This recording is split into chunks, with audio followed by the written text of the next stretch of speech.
If this is your first visit to our store, which I already heard it is for many, welcome.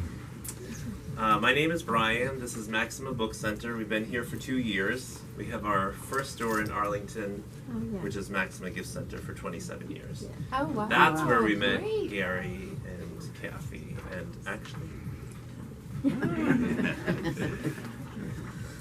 telling me about the owls. And I'm super excited to kick off the beginning of our fall event series by introducing Gary Goshgarian, pen name Gary Braver. Gary is the best-selling and award-winning author of 10 critically acclaimed mysteries and medical thrillers, including Elixir, Gray Matter, Choose Me, co-written with Tess Gerritsen, and Flashback, the first thriller to have won a prestigious Massachusetts Book Award. All right. He has taught literature and fiction writing at Northeastern University, as well as at workshops and conferences around the world. Gary's novels have been translated into 16 languages, and 3 have been optioned for movies. His latest, Rumor of Evil, received pre-publication raves from Publishers Weekly and Booklist, which wrote, "Suspenseful and fast-paced, with unexpected and shocking twists.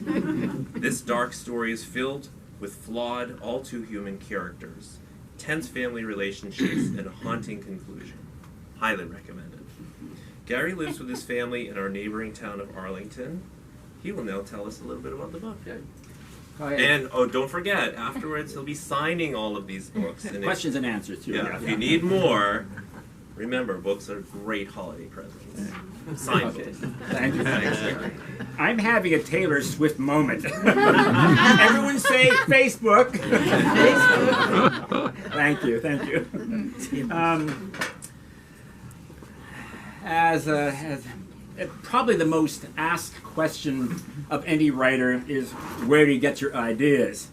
And as Brian mentioned, I have spent much of my adult life teaching in the English department at Northeastern University.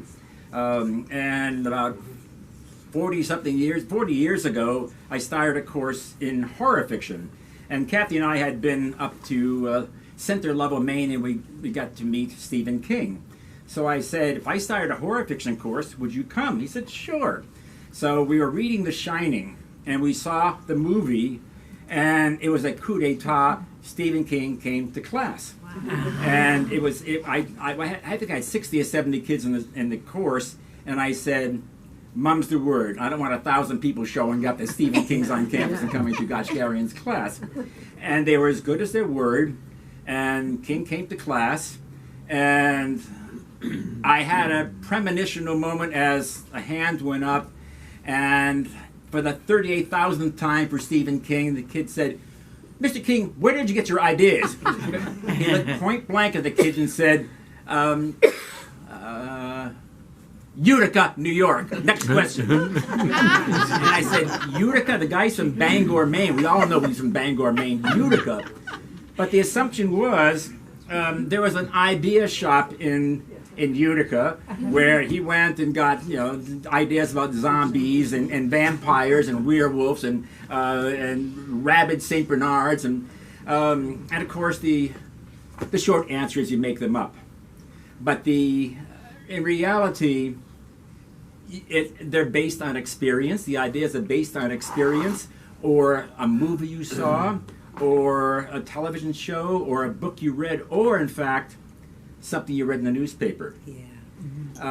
Rumor of Evil came to me, sidestep, like other writers of crime novels. I kept a file on real-life crimes, and one of them stuck in my mind. So if someone asks me, where do I get my ideas, I tell them, Waukesha, Wisconsin. There was a disturbing story, and you probably heard about it, in 2014 from Waukesha, Wisconsin, when 2 12-year-old girls lured another 12-year-old girl into the woods where they stabbed her 19 times. Oh my God. Yeah. Luckily, she survived, and the 2 assailants are still in psychiatric institutions. This is very disturbing, and I wanted to know what causes young people to commit such brutal crimes.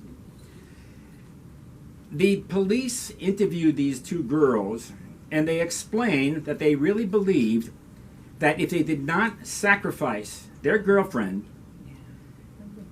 Slender Man, which is a humanoid, faceless internet cartoon character who is a kind of an archetype of Pied Piper who lures children, that Slender Man would kill their families.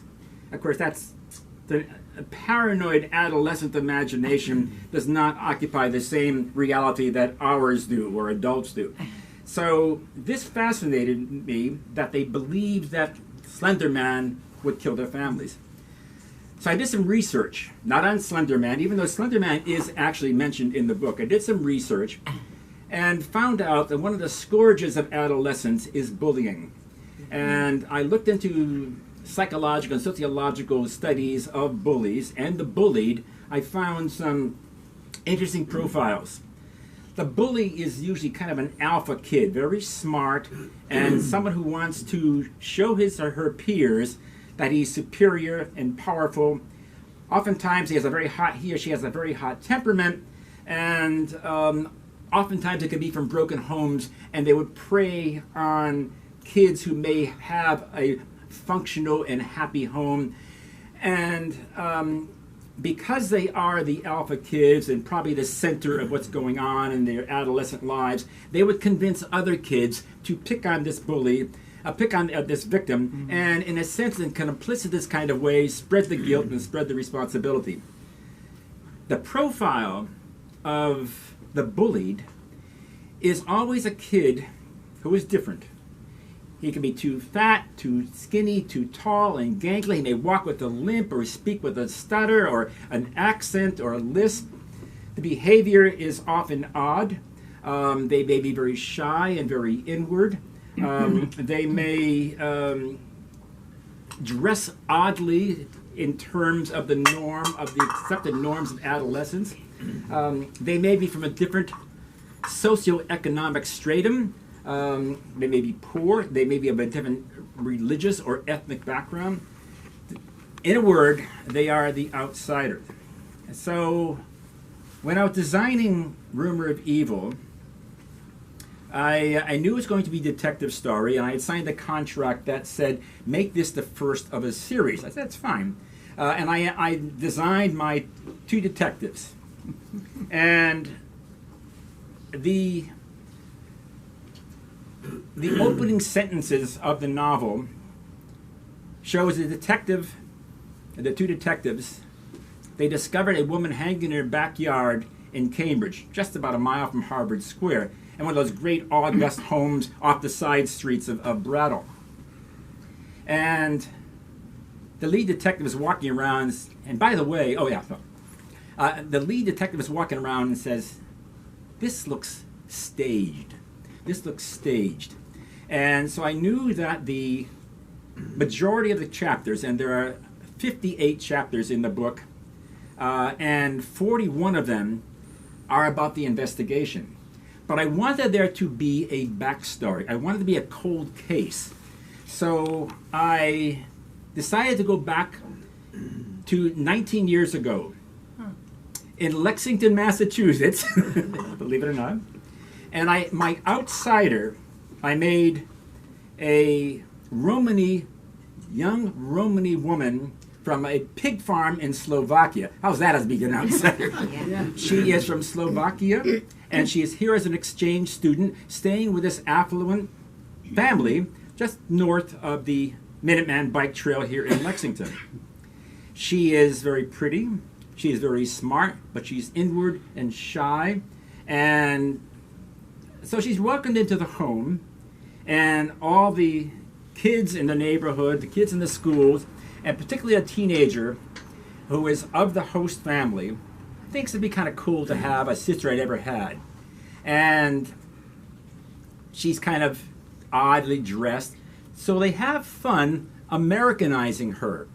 They take her to the mall and buy her cool clothes, and they get rid of the funny side braids, and they introduce her to hot dogs and barbecue and Mexican food. They bring her to a Pearl Jam concert. This takes place 19 years ago when Pearl Jam was hot. And they really are enjoying it, but I knew something dark had to happen. And eventually, reasons for bullying her